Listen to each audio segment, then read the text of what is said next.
atomic weapons at Eniwetok Atoll. This test took place in the spring of 1951.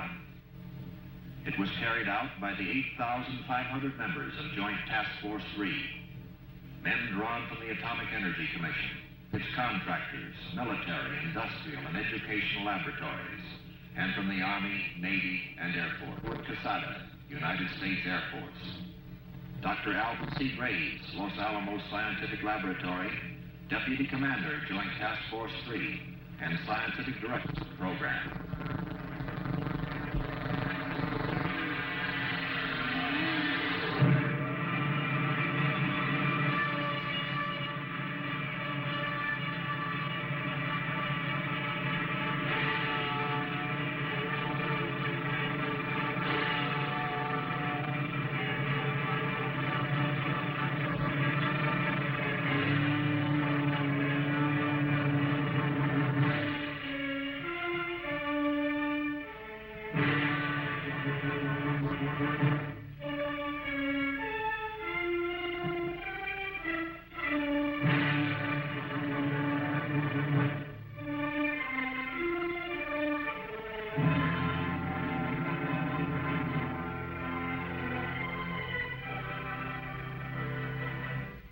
During the tense days of World War II, an entire American city of men, women, and children was hidden behind a seemingly unimportant postal number, Box 1663.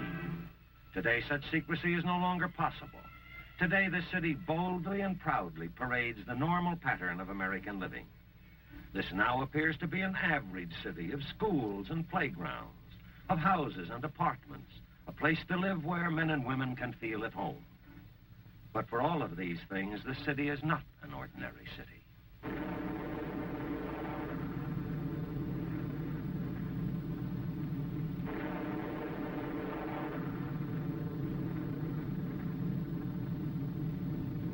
This is the mile-high city of Los Alamos, the atomic city. This is a modern pueblo created by the people of the United States as a research and development center for atomic weapons.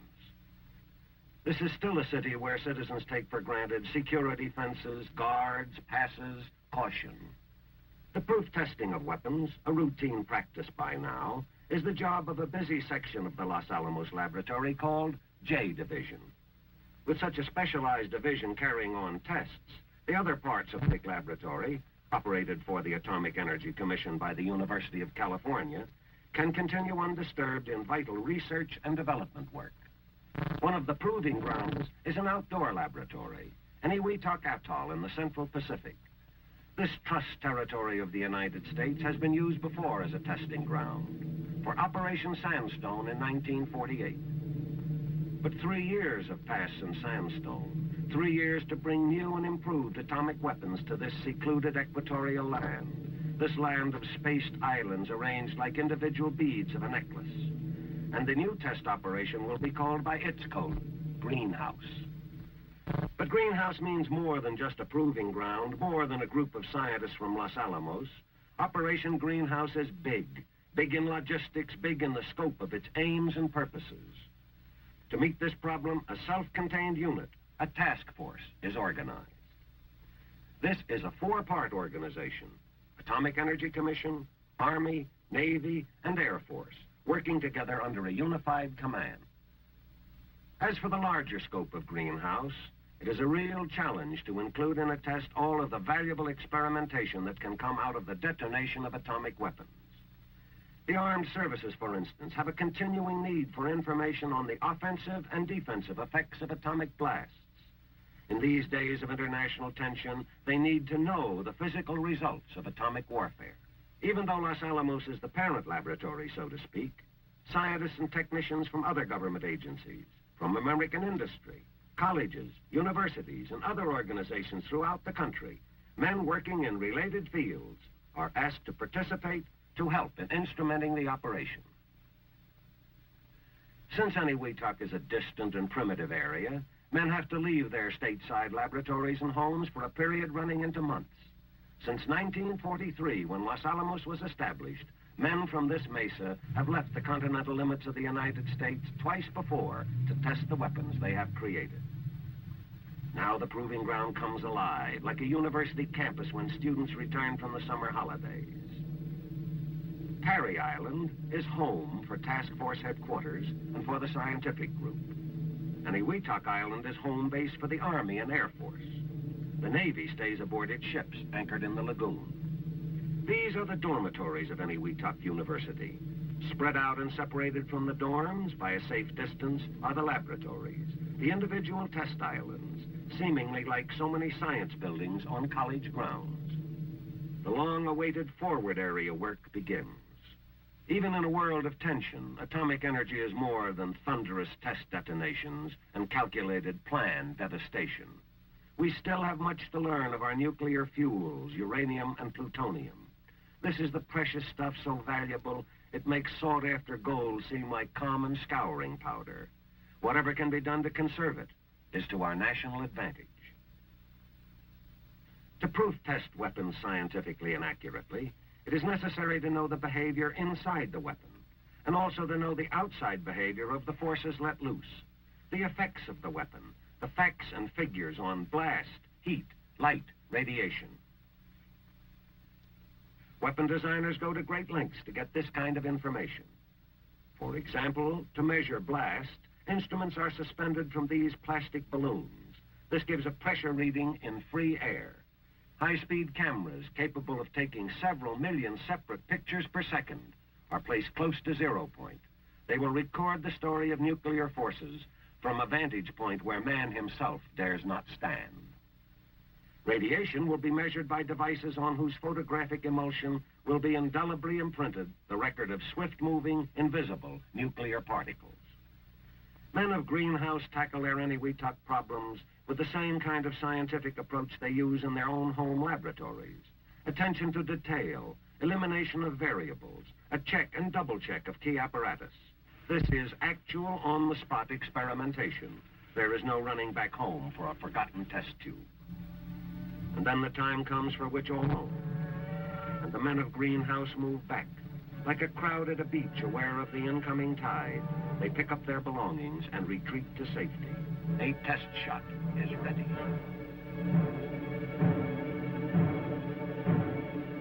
Watch an atomic test. Watch.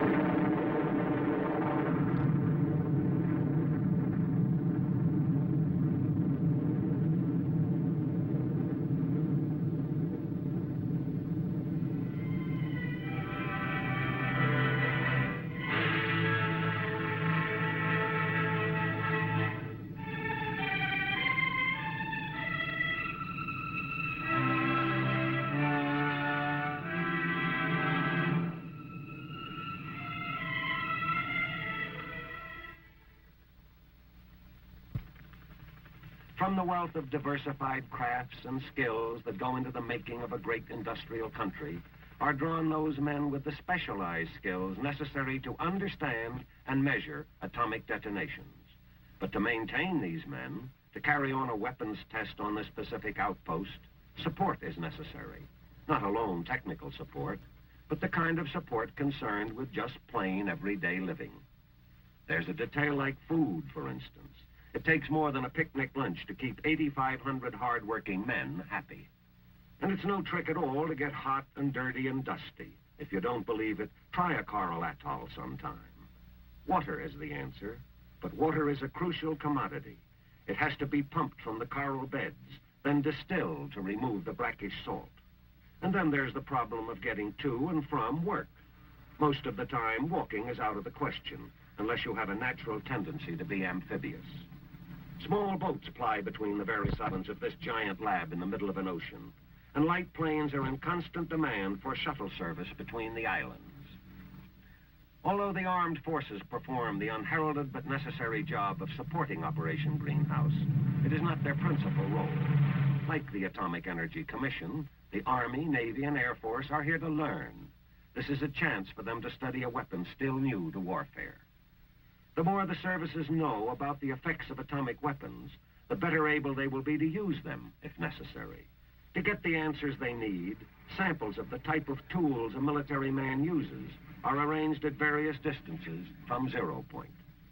An armored tank, This powerful land weapon of the Army has instruments mounted inside, which will record the amount of heat an atomic bomb creates in the interior of a steel hull, how much radioactivity, how much pressure.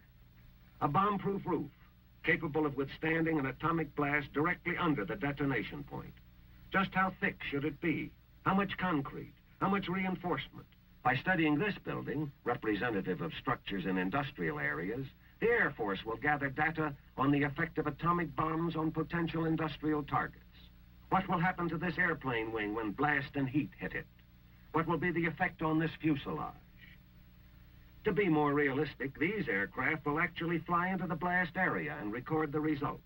They will find out how close an aircraft can come to the heart of the explosion without suffering serious damage.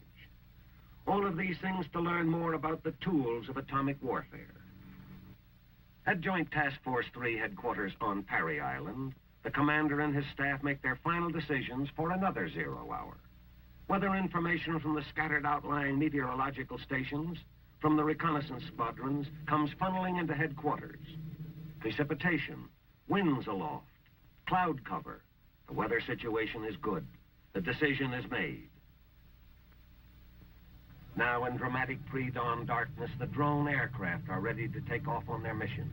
Giant planes without a living man on board, and with all their tons of weight and thousands of horsepower, flown by a remote control officer on the ground through an incredible gadget in his hand.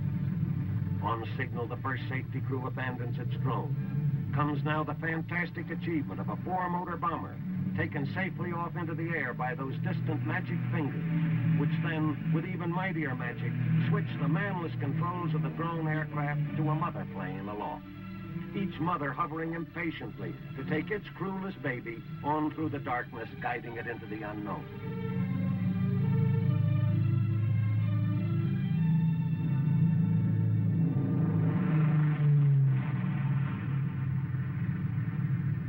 To top the fantasy of the crewless bombers come the fighters.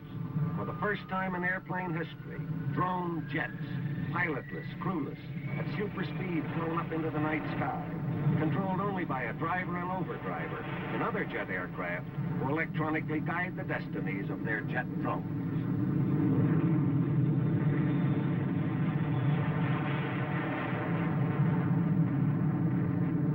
As in previous atomic tests, the drones are flying laboratories for the scientists. High above the test islands, they are in a strategic position to collect important information on the still not so familiar event, an atomic blast. Watch!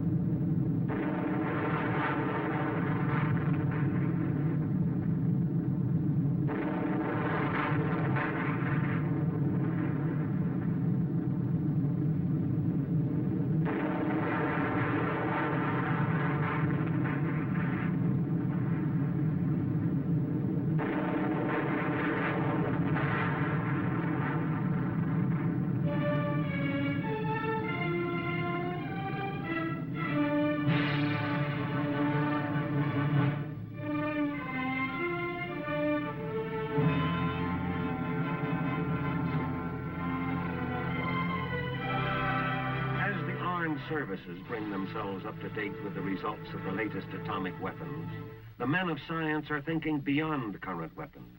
They are exploring new horizons, looking for data basic to the science of nuclear physics. Atomic investigators cannot tell whether their calculations were right or wrong merely by watching a weapon go off. They must find out what goes on inside. They must attempt to look into, to understand further the invisible world of the atom. It is difficult work, complex, thought-provoking, calling for mental courage and physical stamina. Without delicate instruments, they would be lost. For what they're searching for is in a world so small that the average human mind balks at trying to conceive of it.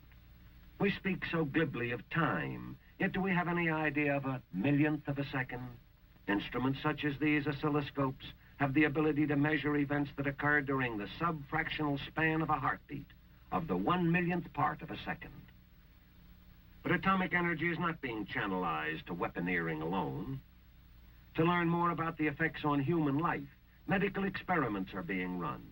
Test animals will be used to enable men of medicine to learn what pressure, heat, and radiation does to living tissue.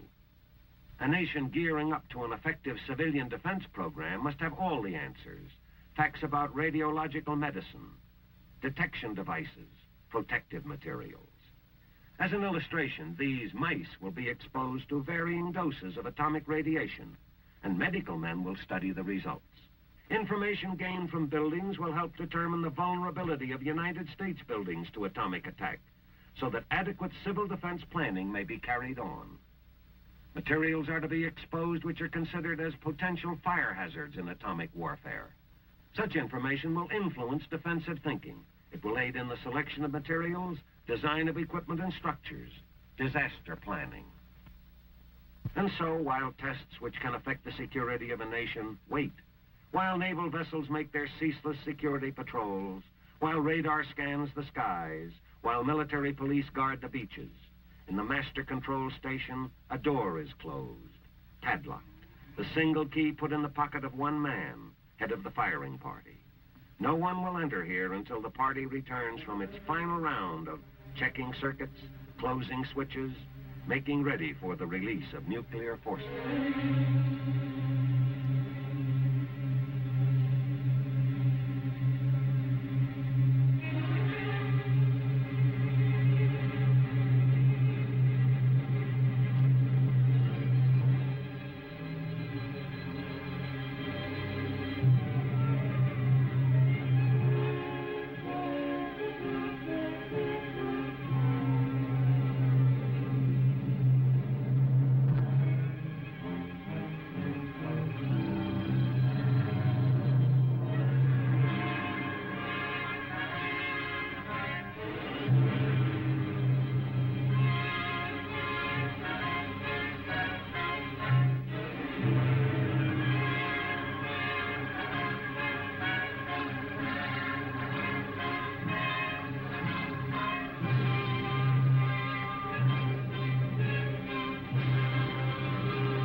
The firing party returns to its home island, and all is put in readiness.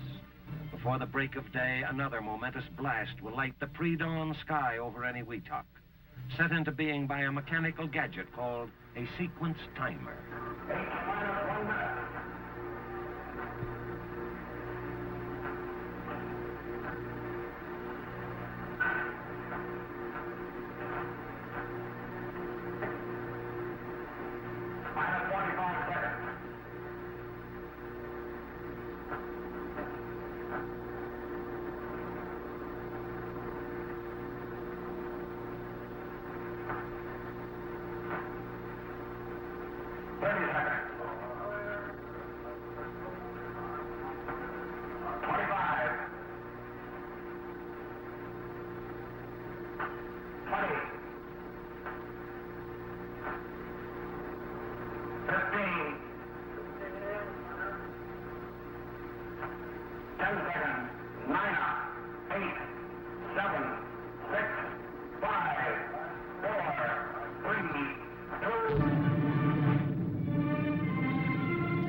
The fifth series of atomic tests to measure and understand the nuclear forces of the atom is over.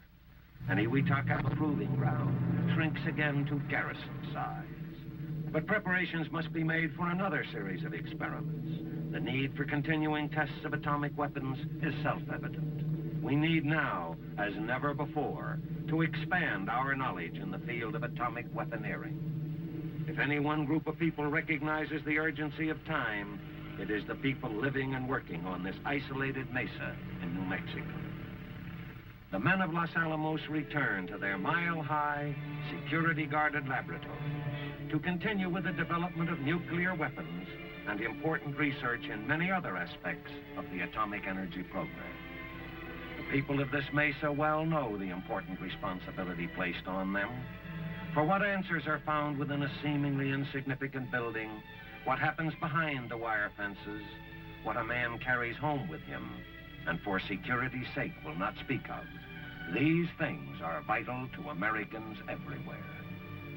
The city, once secretly hidden behind Post Office Box 1663, today is so actively and openly engaged in the atomic energy program that it can no longer be cloaked behind a postal number.